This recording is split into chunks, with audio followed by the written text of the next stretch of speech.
Welcome back to The Weekend, everyone. We begin this hour with the first time the House has passed assistance to Ukraine in more than 6 months. On Saturday, members of Congress approved a $1 billion lifeline to the war-torn country, and it is part of a broader $95 billion package that also included aid to Israel and the Indo-Pacific. Senate Majority Leader Chuck Schumer hopes to hold a vote on the bill as soon as Tuesday before sending them to the president's desk. Joining us now is Jens Stoltenberg, Secretary General of NATO, the North Atlantic Treaty Organization. Mr. Secretary, thank you for being with us today. Thanks so much for having me. Mr. Secretary, I'm curious how the news of yesterday's House passage of that aid package is being received by our NATO allies. NATO allies are welcoming that decision very much because it is important that Ukraine gets the military support they need. And the package from the United States will help them to shoot down Russian missiles, defend themselves along the front line, and also to conduct deep strikes against Russian military capabilities. So this is of great importance. It demonstrates the U.S. bipartisan commitment to Ukraine, and that's very much welcomed by all NATO allies. Mr. Secretary, you've noted as saying in an interview with Politico that NATO has air defense systems ready for Ukraine. Could you talk a little bit more about that, what that looks like, how that's going to be put in place given the vote yesterday in the House and the seemingly important movement towards shoring up Ukraine as we get ready for a potential summer offensive by Russia? All NATO defense ministers met on Friday together with President Zelensky. He joined us by VTC virtually, and he made it very clear that there is an urgent need for more air defense. And the ministers agreed, and therefore allies are now stepping up the provision of different types of air defense systems to Ukraine. Germany has already decided to deliver one more of the Patriot systems, which is the most advanced, most capable air defense system, but also other types of systems, NASAMS, RST, there's a wide range. They are all contributing to the protection of Ukrainian skies, and the allies are now stepping up, are going to deliver more. I expect new announcements in the near future, and of course also the US package is part of the overall effort to strengthen Ukrainian air defenses. This is critical because if Russia gets control over their airspace, then the Ukrainians will be in a very, very difficult situation to protect their cities and to protect the front line. Mr. Secretary, is it too late for Ukraine? The aid is now on the way. It'll be there soon. But given the dire straits in the country, is it too late? Is this aid going to arrive in time to make a difference?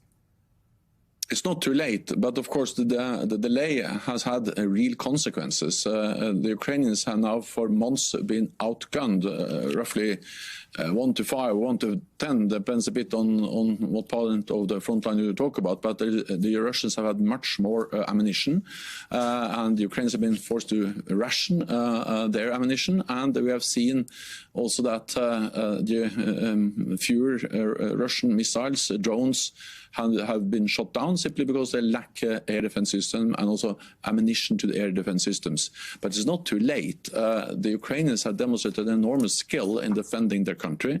We have to remember where we started at the beginning of this war. Most experts believe that Russia was going to take Kiev within days and Ukraine within weeks. That hasn't happened.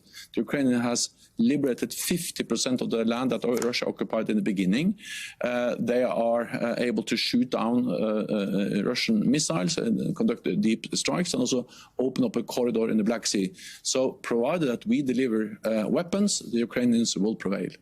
Mr. Secretary, you have our former president, currently an unelected private citizen, meeting with the president of Poland. I want to read you some reporting from NBC News. The Trump campaign said in a readout of the meeting that they had discussed a proposal from Duda that NATO members spend at least 3% of their gross domestic product, their GDP, on defense. The current minimum target is 2%. I want to know what it says to you that you have the president of Poland meeting with an unelected private U.S. citizen and discussing NATO in this way, given the things that the former president has said about NATO? It's not for me to advise on actually exactly who different NATO leaders or leaders in NATO countries are meeting. What matters is that we all agree that we need to invest more in our defense. And that's also the reason why we, at the latest summit last year in Vilnius, agreed not to strive towards spending 2% of GDP on defense, as was the previous language in our commitment, but actually stated clearly that 2% of GDP for defense is a minimum.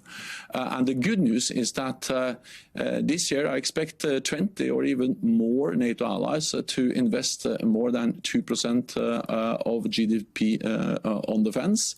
And when you look at the support to Ukraine, half of the military support to Ukraine comes from non-US allies, Canada, European allies. And if you add economic support, humanitarian support, and also, of course, the cost of hosting millions of Ukrainian refugees in Ukraine, actually European allies are paying a much higher economic price for the support to Ukraine than the United States. So this is truly transatlantic burden sharing, Europe and North America standing together, protecting each other, and also in providing support to Ukraine. Mr. Secretary, just about 2 weeks ago, I believe, President Biden marked the 75th anniversary of the NATO alliance. He referred to it as the greatest military alliance in the history of the world. There is a real split screen between the current president, Joe Biden, and his challenger in the U.S. election, Donald Trump, the former president, who has made very clear that he is not a supporter of NATO and has threatened to pull out many times when he himself was president. There is lots of reporting. NBC News' own reporting notes that NATO allies are unnerved and are concerned about the prospect of Donald Trump's return. What is the conversation that you are having with these NATO allies? And is there something NATO is doing to gird itself if, in fact, President Biden is not successful on November 5th? For NATO, it is very important to stay out of domestic politics in every NATO allied country. So we should be a bipartisan issue in the United States, as we are in other NATO allied countries. So I will not comment on the different candidates. What I can say is that I expect that regardless of the outcome of the US elections, the United States will remain a loyal NATO ally, first and foremost because that is in the security interest of the United States. The United States is safer and stronger with NATO. In NATO, the United States has more than 30 friends and allies. That's something that Russia, China doesn't have at all. The United States represents 25% of the world's GDP, the world economy. Together with NATO allies, we represent 50% and 50% of the world's military might. So NATO is making also the US stronger. And second, there is a strong bipartisan support for NATO in the US public. We see that in the opinion polls. We see it in the US Congress. And thirdly, the criticism from former President Trump and also from others have not mainly been against NATO. It has been against NATO allies not spending enough on NATO. And the good news is that that is now changing. The vast majority of NATO allies are spending 2% or more. And even those who are not yet at 2% have plans in place to be there quite soon. So allies are investing more, and that's also a good reason for NATO, for the United States to stay in NATO. Mr. Secretary, you have a situation with Russia, as we noted before, positioning itself, the aid now coming to Ukraine. The U.S. is also considering sending additional military advisors to Ukraine. What's your assessment of that effort? How do you think that plays out in securing and strengthening Ukraine's position once all of those other military hardware and elements are in place?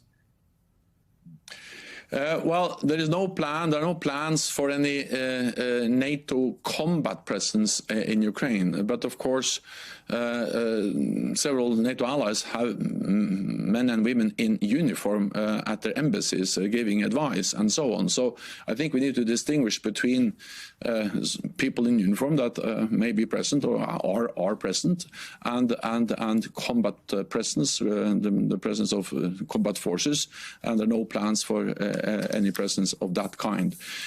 What we do in Ukraine is that we help them to defend themselves. We have to remember what this is. This is a war of aggression launched by Russia against Ukraine, and Ukraine has the right to defend themselves, and we have the right to help them to do so by providing support as we do. That doesn't make NATO or NATO allies party to the conflict, and we have to remember that the military support NATO allies, the United States, are providing to Ukraine is not charity. It is an investment in our own security. Ukrainians are using the weapons we are providing to them to destroy Russian combat capability, and that helps also to make us more safe. So this is really something we do in our own interest to support Ukraine. Hey everyone, MSNBC has a new and improved app. You'll get real-time alerts and analysis, live blogs, in-depth essays, video highlights, and the best 2024 election coverage. Download the new MSNBC app. Here's how to do it. You tap on the App Store on your phone. You hit search on the bottom right corner. You type in MSNBC. You click on the MSNBC app. You click on Get or the cloud icon and enjoy it.